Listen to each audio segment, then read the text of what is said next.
শিক্ষকদেরকে এক প্রকার জলে ফেলে দেওয়া হয়েছে। যে শিক্ষকরা আন্দোলন করছেন তারা আজকে স্কুলে বসে ছাত্র পড়াবার কথা, কিন্তু এই প্রচন্ড গরমে হাতে প্রাণ নিয়ে একদিকে গরমের কষ্ট, তারপরে পুলিশের অত্যাচার, এই দুটোই খুব অমানবিক। আর এটা করতে হচ্ছে। আর তারা সব ভালো ভালো স্টুডেন্ট, যারা র্যাঙ্ক করেছেন, গোল্ড মেডেল পেয়েছেন, এই ধরনের উৎকৃষ্ট তারা শিক্ষক হতে পারতেন, ছাত্রদের ভালো ছাত্র তৈরি করতে পারতেন। কিন্তু দুর্ভাগ্য, তাকে আমরা ক্লাসরুম না দিয়ে রাস্তায় বসিয়ে দিয়েছি। কিন্তু আন্দোলন তো চলবেই অধিকারের জন্য, ভবিষ্যৎ অন্ধকার হয়ে গেছে। সরকার এক এক রকম কথা বলছে, কোনো কংক্রিট ডিসিশন নিতে পারছে না, কোনো সিদ্ধান্ত নির্ণয় নিয়ে তাদের ভবিষ্যৎকে সুরক্ষিত করতে পারছে না, তারা বিশ্বাস করতে পারছেন না। তাই তাদেরকে বাধ্য হয়ে আর রাস্তায় নামতে হচ্ছে। পুরা আমরা সবাই নৈতিকভাবে তাদের সঙ্গেই আছি। কথাবার্তা চলছে।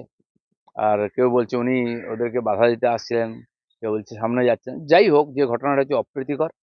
আর এই ধরনের যারা আন্দোলন করছেন, পুলিশের মার খাচ্ছেন, কারো হাত পা ভাঙছে, কি হচ্ছে, তাদের সঙ্গে একটু মানবিক ব্যবহার হওয়ার দরকার আছে। আমরা চাকরি ফেরত দিতে না পারি, সম্মান তো দিতেই পারি, কারণ তাদের কোনো দোষ ছিল না এর মধ্যে। ঠিক আছে, আদালত যেটা দেখেছেন, পর্যবেক্ষণে সেটা বলেছেন, সরকারের দায়িত্ব সেই কথাটা মেনে সেখানে শান্তি স্থাপিত করা।